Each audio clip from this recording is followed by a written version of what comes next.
Levy felt a quiet unease, suspecting that Jay might be watching over her, though she couldn't bring herself to say it out loud. On the way to town, gazing across the endless fields, she softly offered to help with some farm work, only to be gently refused by Jay. Being turned down again and again, her doubts only grew stronger. When they finally arrived in town, Levy called her sister to let her know she was safe. Her sister warned, "If this man isn't good to you, I'll come and bring you home immediately." Turning back to Jay, Levy whispered, "It's fine, I guess." Yet what weighed more on her heart was whether there was any news of the man who had abandoned her. While Levy was still on the phone, Jay quietly walked into the library. He borrowed a cookbook, a guide to caring for newborns, and even a book on the ruins of ancient Troy, not just to support her, but to step into her world. On the ride back, Jay encouraged her to try driving. That was when she realized how terribly hard the old truck was to steer. And maybe, Jay had never meant to control her after all. Luckily, Levy was quick to learn. As the truck rolled slowly along the country road, she broke into her first genuine smile, gazing out the window at workers in the fields. Curious, she asked, "Do they all work for your farm?" Jay smiled and replied, "Yes, every one of them belongs to this land." Jay's gentleness and thoughtfulness left Levy both touched and unsettled. At last, she couldn't hold back and voiced the question that had weighed on her heart. "Why would you agree to marry someone already carrying another man's child?" Her voice trembled with helplessness, filled with shame, as if her mistake was beyond forgiveness.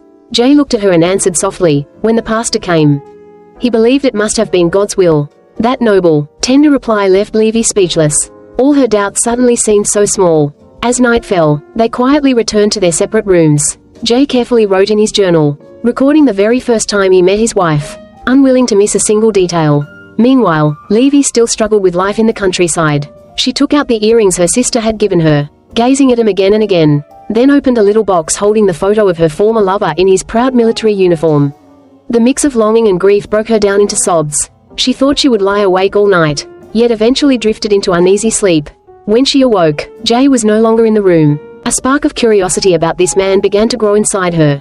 Still, Levy felt uneasy, suspecting Jay was secretly watching over her, though she didn't dare say it aloud. On the way to town, staring at the vast fields outside the window, she offered to help with the farm work, only to be gently refused. Turned down again, her doubts grew stronger. Upon reaching town, Levy called her sister to let her know she was safe. Her sister gently warned, "If that man isn't good to you, I'll come get you right away." Levy glanced at Jay, forcing a faint smile. "It's all right, I guess." Yet deep down, what she longed for most was news of her old love. While she spoke on the phone, Jay slipped into the library. He didn't just borrow a cookbook, but also a guide on caring for infants. In the end, he picked up a volume on the archaeology of Troy, for Jay wanted not only to care for Levy, but also to step into her world. On the way back, Jay offered to teach her how to drive. Only then did she realize, honestly, the old truck was terribly hard to handle. Perhaps Jay had never meant to control her after all. Luckily, Levy was bright and quick to learn. As the truck slowly rolled down the country road, she broke into her first radiant smile, watching through the window as workers tended the fields. With curiosity she asked, "Do they all work for your farm?" Jay smiled and replied, "Yes, every one of them works for the farm." When Jay softly said, "us," Levy remained silent. She still couldn't quite see herself as part of that word. Beyond teaching her how to drive, Jay offered countless quiet gestures of care. That Sunday at church, the gossiping women of the town were quick to surround her, eager to know how this city bride had met her husband, how they had fallen in love. Jay noticed at once. With gentle firmness, he stepped in and led her away from their prying questions. For the first time, Levy felt protected, yet in her heart, the shadow of that faithless man from her past still lingered. When Jay wasn't looking, she slipped away to send a letter. She hadn't let go of the past, and perhaps that was why sadness weighed so heavily upon her. One bright afternoon, Jay surprised her with a boat ride on the lake. Levy leaned back, slipping off her shoes, closing her eyes to savor the calm. The sight of her, serene, graceful, made Jay wish time could stop. He told her he only wanted her to feel at peace here. And in Levy's heart, too, something began to stir, gentle ripples like those shimmering across the water. As she slowly adjusted to life here, she found herself wandering farther, leaving the house and walking through the open fields. One day, she crossed paths with two Japanese-American workers at the farm. Because of Pearl Harbor, they had been sent first to an internment camp, and now here, forced into labor. Yet in their stolen moments of freedom, they still admired butterflies, sketching them carefully into notebooks. Levy laughed and talked with them, but soon they had to return to work. Before parting, she invited them to visit her home someday. Life, it seemed, was finally gaining a touch of brightness. But then a prenatal check shattered her calm. The baby was due far earlier than she had expected. Only months after the wedding. Walking out of the hospital, her heart was heavy. People would whisper, surely, that Jay was unlucky, saddled with another man's child. But Jay only smiled, saying he believed others would wish nothing but happiness for them. His words lifted a weight from her chest.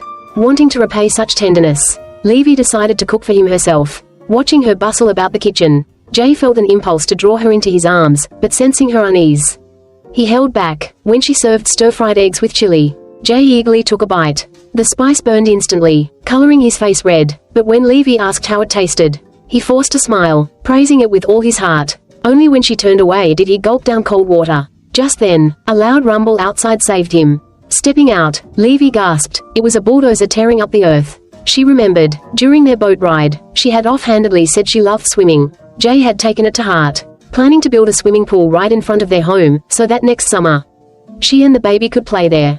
She stood frozen. In the future Jay envisioned, there was not only her, but also the child who bore none of his blood. That day, Jay's whole family came to help. His little niece watched her with wide eyes, clearly admiring her city-born aunt. The girl curiously asked about Levy's necklace, but her mother quickly hushed her, reminding her to respect others' secrets. It was clear, the child knew nothing of the sorrow hidden behind her aunt's gentle smile. Through her sister's words, Levy realized Jay was truly trying to make her feel at home. His family, too, showered her with warmth, and yet, deep inside, she still couldn't bring herself to fully accept it. That day, Jay invited her to a birthday party. Her sister wasn't particularly thrilled. Levy excused herself, saying she didn't know how to dance. Jay gently reassured her, simply being there was enough. Still, Levy pressed further. Wasn't he curious about the world beyond his land?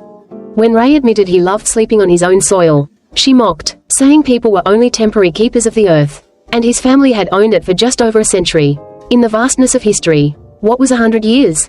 But Jay's quiet reply struck her deeply. In his short lifetime, this land was everything. His words silenced her. She had knowledge, but he carried a depth she hadn't yet understood. At the dance, watching everyone move so freely, Jay claimed he wasn't fond of dancing, just to ease her mind. Yet his fingers tapped along to the music, betraying his true desire, perhaps not wanting him to feel denied. Levy asked him for a dance. On the floor, he transformed, no longer the shy, plain man she thought he was, but a graceful dancer who let movement speak where words failed.